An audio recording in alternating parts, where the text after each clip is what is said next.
یہ جو حالات آج تبدیل ہوئے بہت تیزی سے، اکثر ہمارے یہاں اینالائز کرنے والے، تجزیہ کرنے والے، بیٹھ کر کے ڈیبیٹ کرنے والے ان باتوں کو لاتے ہیں سامنے کہ مسلمانوں کے ساتھ جو یہ حالات ہیں اس کی ایک بڑی وجہ مخالف پارٹیاں ہیں، گورنمنٹ میں برسر اقتدار آنے والی وہ کٹرواد تنظیمیں ہیں۔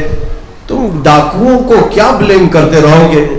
بات اتنی ہے کہ ڈاکو کی فطرت ہے ڈاکہ ڈالنا۔ ایک شاعر نے کہا ہے مجھے رہزنوں سے غرض نہیں، تیری رہبری کا سوال ہے۔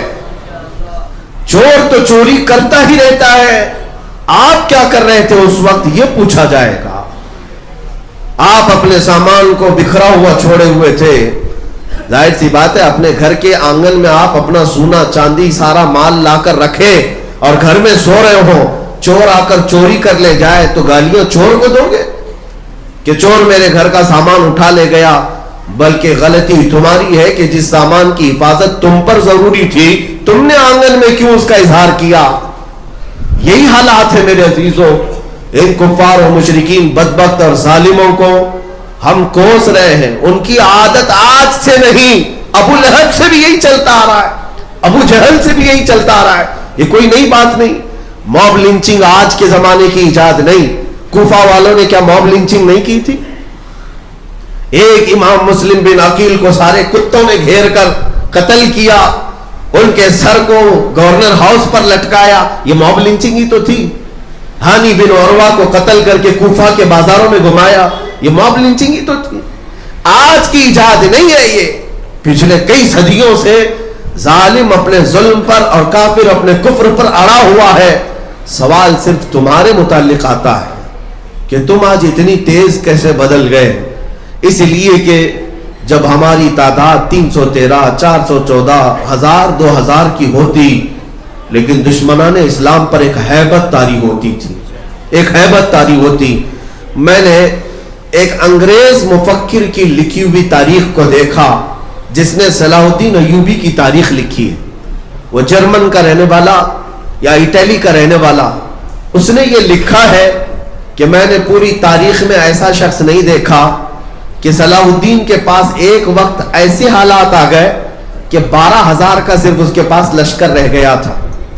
توجہ چاہتا ہوں، 12,000 کا لشکر رہ گیا تھا اور مقابل میں سارے صلیبی بادشاہ جمع ہوئے اور ان کی فوج جو جمع ہوئی وہ 4 لاکھ کی ہو چکی تھی، اور 4 لاکھ کی فوج وہ صلاح الدین ایوبی کے سر پر لا کر کھڑے ہو گئے۔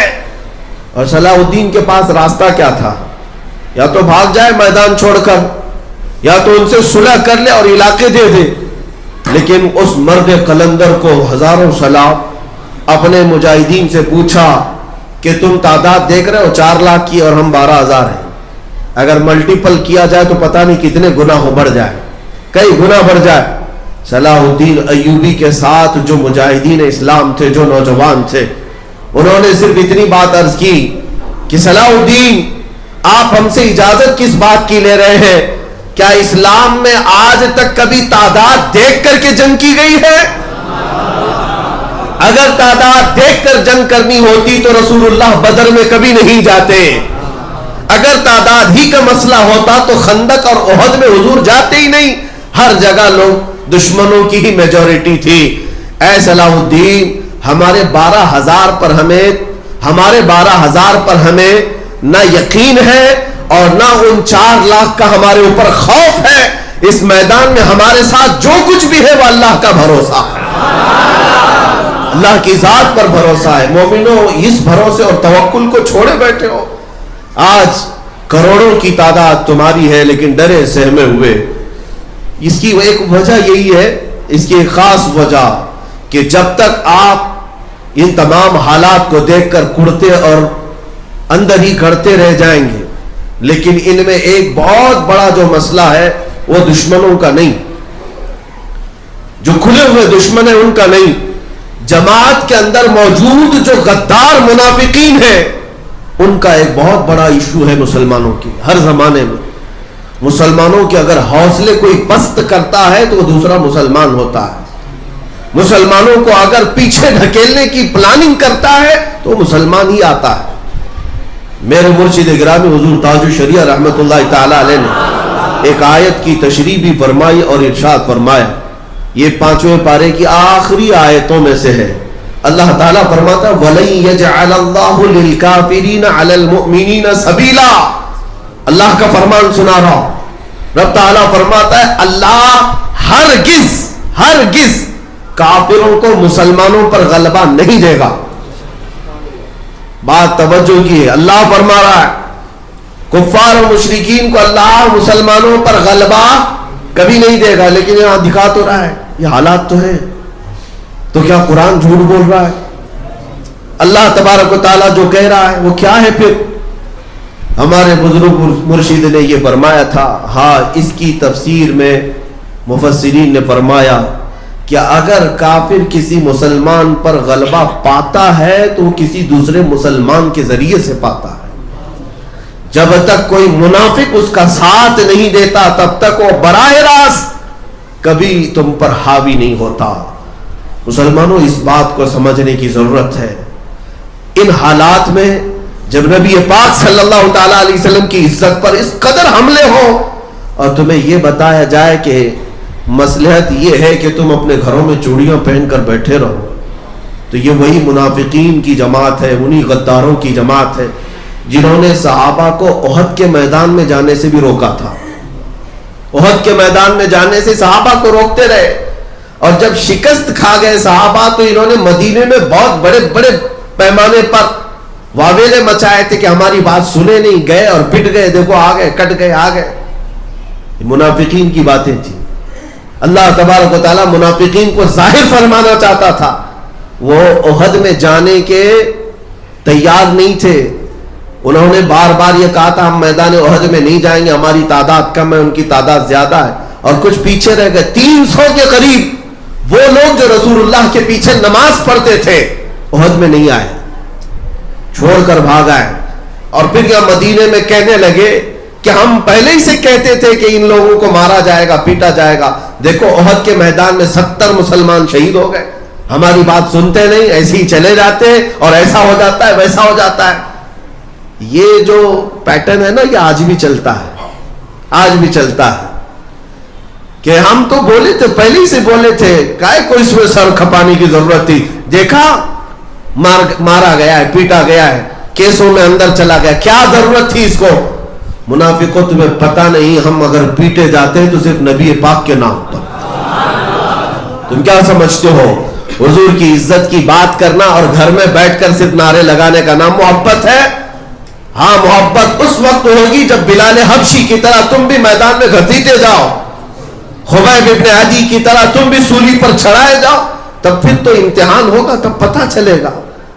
عزیزان گرامی وقات، میں آج آگاہ اس بات سے کرنا چاہتا ہوں کہ ان منافقین کی چھتر چھایا سے بھی باہر نکل آؤ، ان غداروں کی جماعتوں سے باہر نکل آؤ جو دائرہ اسلام میں رہ کر اسلام کو جتنا نقصان پہنچانے کی کوشش کرتے ہیں وہ کفار و مشرکین سے بھی اتنا نقصان نہیں ہوتا ہے. آپ نے دیکھا کہ باضابطہ طور پر مسلمانوں میں ایسے لوگ پالے جاتے خریدے جاتے ہیں، ان کے چہرے پر داڑیاں بھی رکھوائی جاتی ہیں، ان کو جبے کبے بھی پہنائے جاتے ہیں، اور پھر یہ زر خرید ٹٹو وہ ہیں جو مومنین کے حوصلے پست کرنے کے لیے لائے جاتے ہیں، اور وقت آتا ہے تو یہ بدل بھی جاتے ہیں. آپ نے دیکھا ہوگا کتنے زمانے تک اتر پردیش کے وقف بورڈ پر ایک شیعہ نام سے وسیم یہ غلبہ حاصل کیے ہوئے حکومت کر رہا تھا، صدارت پر بیٹھا ہوا تھا، بنام مسلمان تھا. لیکن میرے عزیزوں جب وقت آیا تو ان خبیثوں نے اپنا اصلی رنگ ظاہر بھی کیا اور بدل بھی گئے، چلے بھی گئے، اور قرآن پاک پر حملے کیے، حضور کی ذات پر حملے کرنا شروع کیے. یہ وہی لوگ ہیں جو زر خرید ہیں، بکے ہوئے ہیں، ان کے ناموں پر کبھی نہ جائیں. اس لیے میں آپ کو تنبیہ یہ کروں گا کہ اگر حضور پاک صلی اللہ تعالی علیہ وسلم سے سچی پکی عقیدت و محبت ہے تو پھر دنیا داری نہ دیکھو، حضور کی عزت سب سے پہلے نمبر پر ہو. ہماری سب سے پہلی پرائیورٹی یہ ہو کہ نبی پاک کے لیے کوئی بھی چیز ہم سہ سکتے ہیں، برداشت کر سکتے ہیں. اور اگر آج اس بات میں سیریس نہیں ہوئے تو پھر کل جو ہونے والا ہے وہ اور بھی خطرناک ہے، اور بھی خطرناک ہے. آج ملک کی حالات پر مجھے بڑا افسوس بھی ہے. اتنی تیزی سے یہ حالات یوں نہیں بدلے. غالباً آج سے 8 سال پہلے میں اسی سرزمین سے چیخ رہا تھا کہ ایک وقت آئے گا جب تمہاری ماں اور بہنوں کو بازار میں لا کر نیلام کر دیا جائے گا, تم کچھ بھی نہیں کر سکو گے. یہ امام غزالی کا فرمان میں نے سنایا تھا کہ حضور کی توہین برداشت کر کے خاموش رہنے والی قوم کے ساتھ یہ ہوگا, اور تمہارے بچوں کو مار دیا جائے گا, تم کچھ نہیں کر سکو گے. 7-8 سال نہیں گزرے, وہ آج حالات ہماری آنکھوں کے سامنے, ہماری ماں اور بہنوں کے ساتھ جو کچھ بھی ہو رہا ہے وہ سب آپ دیکھ رہے ہیں.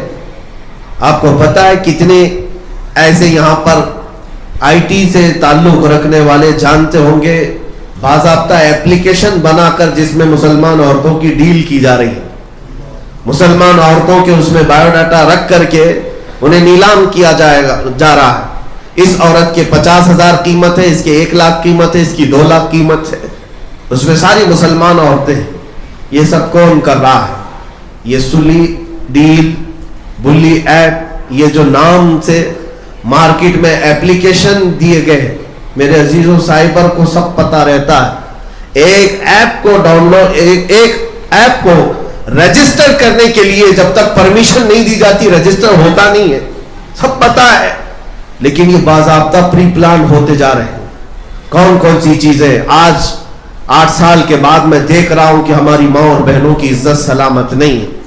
باضابطہ کوئی ایک سنگٹھن اعلان کرتی ہے کہ تم مسلمان عورتوں کو اپنی بہو بناؤ, 2.5 لاکھ روپے ہم سے لے لو, 5 لاکھ روپے ہم سے لے لو. یہ ساری چیزیں کیا آپ نہیں سن رہے ہیں؟ باضابطہ طور پر ابھی ایک رپورٹ میں 8 لاکھ مسلمان بچیوں کی بات بتائی گئی کہ انہیں مرتد بنایا گیا, مندروں میں لے جا کر ان کے ساتھ شادیاں کی گئی. ان میں سے کئی ایسی ہیں صرف اور صرف مزہ چک کر کے انہیں چھوڑ دیا جاتا ہے, مار دیا جاتا ہے, انہیں قتل کر دیا جاتا ہے. ایک بار جب دھبا لگ جاتا ہے تو اسے اپنی قوم بھی نہیں قبول کرتی.